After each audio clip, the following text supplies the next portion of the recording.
Bukod niya na ang debosyon sa mahal na Birhen de los Remedios ni kailap sa nanglaing kapit sa Pilipinas. Ganay mayabot din sa tuloy. Ako kumibaw, ikinakaw na tabot din sa tuloy, pero ulahan kita kaya natong mahal na patron ang Birhen de los Remedios.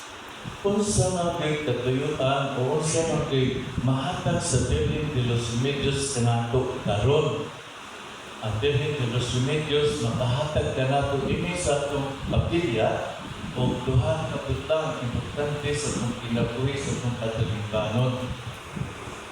Comfort and remedy. Kahurayan o kayuhan sa nalaing mga palapitan.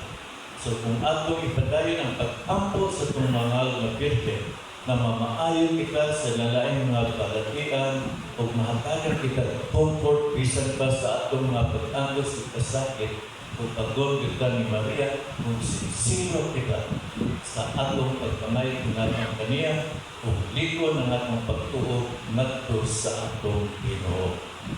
Mga tigsunan, kung sa nga itong buhaton, aron matapot nato ang atong mga tinguha pinagi sa pag-ampo sa mahal na Birhen de los Remedios. Tunay ikahalat ang atong Santo Papa karon. Matod pa ni Pope Leo, the quality of life does not